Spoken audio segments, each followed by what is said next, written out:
Mike Pence famously said he was a Christian, a Conservative, and a Republican, in that order. What 3 words would you use to describe your own identity? I'm a female, I'm a Jew, and I'm a lesbian. What do those words mean today?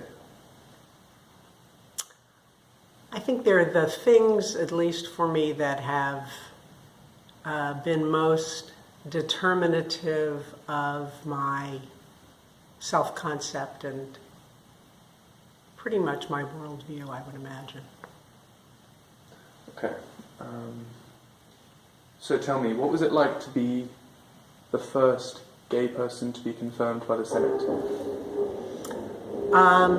It was challenging to be the first gay person to be confirmed by the Senate. It was historic. I was very proud. But it was filled with a lot of difficulty. I was attacked falsely, maligned, and that kind of thing. And that is it's words can be difficult to bear. So it wasn't easy, but it was a privilege. It was definitely worth doing. As a result of being confirmed, I was allowed to serve, and the service was extraordinary and quite an honor. Do you think your confirmation laid the way for other gay people to be confirmed by the Senate and to serve in public office? Yes. And do you think it's easier today to be confirmed? Yes to both those questions. Yeah? There's no question about it. Why do you think that is? Because all of a sudden, after it happens, something that has never happened before actually happens, and the world doesn't explode, and life as we know it continues to go on, and the person serves at the very least with competence and hopefully with distinction, and others come to know that people who they thought were other actually have many qualities in common with them, then barriers that existed before, come down a slight bit. I mean, there's nothing magic about it, but it does help. That reminds me of something you said yesterday. You were talking about what the election was not. You said it was not the end of the world. To some degree, do you believe there's been an hysteria in perhaps the liberal press and among liberal circles as to the extent to which the world has changed following a Trump presidency, or is it merited? Well, I wouldn't call it hysteria, but I would call it, we sometimes think of it as a bit of a collective nervous breakdown that we've had. A certain concept of our country, at least the way some of us conceive of it, has been shattered. I don't know, when we put things back together, it will have a new shape. I don't know exactly what that shape is. I know that day will come, so it's not the end of the world. But there was a kind of insult and a kind of I wouldn't say desecration, but something close to that was very difficult to endure. As far as the press is concerned, I think they're trying to atone for past wrongs, and some of them are going way overboard. But I do think there's something there. When we talked last night, and when I asked those in the audience, like, what's the impact on you? I think it was clear to me, at least, that there's fear, and perhaps warranted, but fear out there, and a certain image of America has been shattered for all of you as well. You speak of the press atoning for its errors during the campaign. Yes. I suppose you would believe that the press contributed to Trump's victory. Am I right in thinking that? There's no question in about some way, that right? in my Okay. mind, yes. this leads me on to a question about Clinton's actual campaign. So, Sure.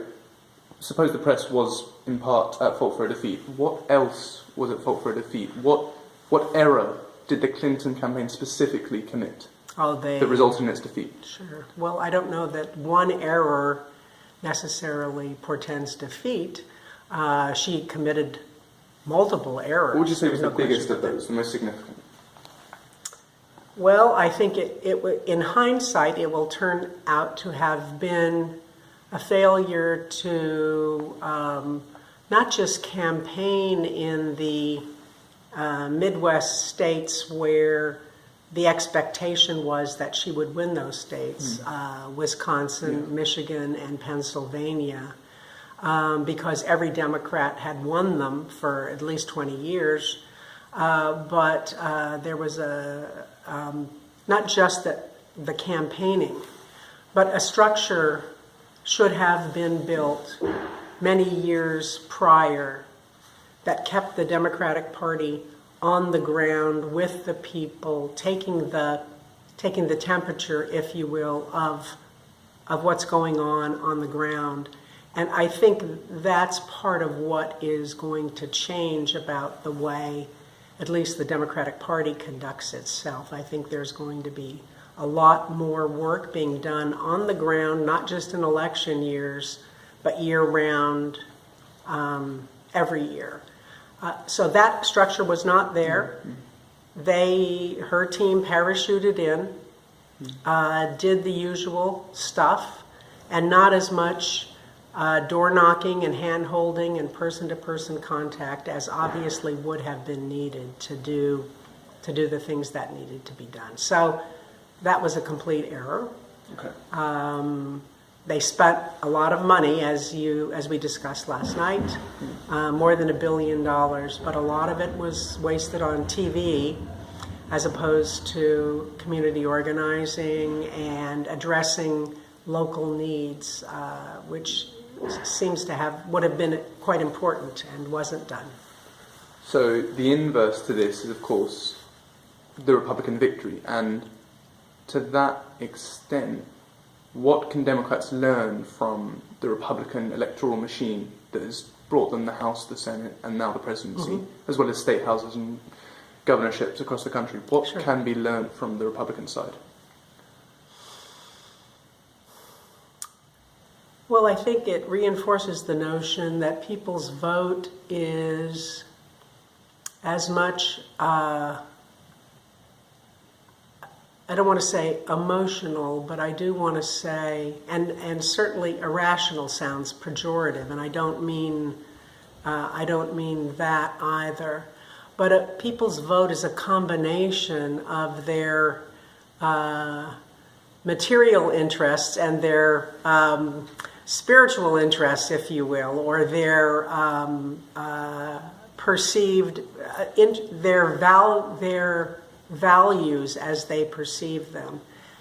The Democrats, and I consider myself among them, we tend to focus on, we want to get the policy right. We're there to help the people. We want to get the policy right. We propound policies that will address the material circumstances that people find themselves in. And sometimes you can miss the forest for the trees. So I would say the Republicans have a real bead on that. They do know that's what can, in certain circumstances, motivate people to vote for them. And they played that. So they know card that very well. emotion can often be more determinant of your vote than your Yes, actual they do. interest. They do, and they're willing to play. In this case, the mood was very dark in our country, and Trump had a much better bead on what the actual mood was, and then he contributed to sort of. Do Democrats need to learn to play the game again? I think that's part of it, and part of it is basic organizing. We haven't been on the ground in communities year-round, so that people are happy to give us their vote. You know, there used to be ward politics, and there used to be a much clearer connection between the party serving the community and the community rewarding the party with their vote. That connection is much more attenuated now, and we need to reestablish some semblance of that connection. But to an extent, the Clinton campaign did feel that reward because, of course, they won by 3 million votes, and that leads me on to another issue, and that is of the Electoral College. Yesterday you expressed sentiment against the Electoral College, but I suppose my question is, if you could overturn it with the click of a finger right now, would you? And if so, what would you replace it with? Well, it would be direct election. So you would? Well, it's interesting. I'm thinking. I'm trying to think about this. We used to have senators used to be elected by elites, meaning they weren't elected by popular vote. They were. I'm forgetting the exact methodology, but we changed that to elect senators by popular vote. Now, of course, you have 2 senators per state, no matter how populous the state is. Nonetheless, it was viewed as sort of an improvement in democracy that we now elect them by popular vote as opposed to have them appointed by party elites. I'm not sure there's a downside, actually, to popular vote for the president, although, quite frankly, I know there would be a lot of rancor as a result, because there would be a lot of loss of power among the less populous areas. There wouldn't be representation by state. There would be a lot of places that would be overlooked in campaigning, the less populous places, the more rural places. You'd be going to the population centers only because that's what it would take to get elected. So I suppose there are some downsides to that as well. My real worry on that issue is that, to me, it seems as though for 8 years Democrats held the presidency and they didn't use that bully pulpit to promote any notions of overturning the Electoral College. Only when the Electoral College went against them, as horrifically as it did in 2016, are these questions being asked again. And so with that, there's a danger it becomes a partisan issue, where Democrats want the popular vote, Republicans want the Electoral College, and so neither side will be happy with the existing arrangement. What would you say to that? Well, the Electoral College is essentially there's no question that it favors the Republicans because it gives outsized influence to the red places in the country, right? But equally, it wasn't invented by the Republicans. It was... No. I'm not. Absolutely. It was not. It was actually invented to insulate the slaveholding states from the ability to have their influence stripped away, because they were fewer, they were more numerous and less populous, and so the point being, you're absolutely right, it was not invented by them, and it has become a partisan issue because, of course, it's twice deprived the popular vote winner in the last 6. So Al Gore lost, and now, of course, Hillary Clinton has lost. I'll finish with a legacy question. How will history remember President Obama?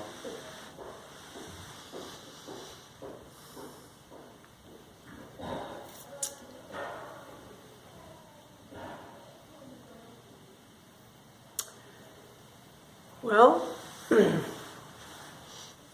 I think that certainly the remarkable nature of his rise to the presidency, and the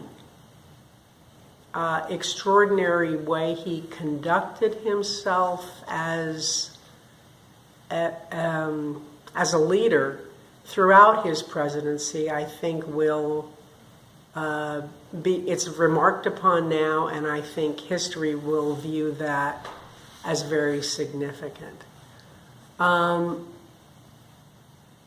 He accomplished quite a bit, but perhaps not an extraordinary amount, even though I will say that he had the guts and the brains when he took the reins of power. And of course, we were in the deepest days of the global recession, and ones that required enormous political courage on his part. And he exhibited that courage. Did many dramatic things that were very, very controversial.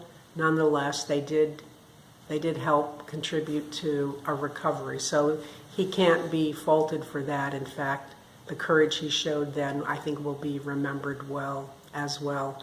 As far as the overarching arc of his presidency, I'm not sure there was one. And his ability to administer the presidency was lacking in many ways. Do you miss him? Pardon me? Do you miss him? Yeah, and I miss him terribly. Are you kidding? Do you miss him? Yeah. Yeah, absolutely. No question about it. Extraordinary. An extraordinary intellect, a seriousness of purpose, a real visionary in that way. Thank you.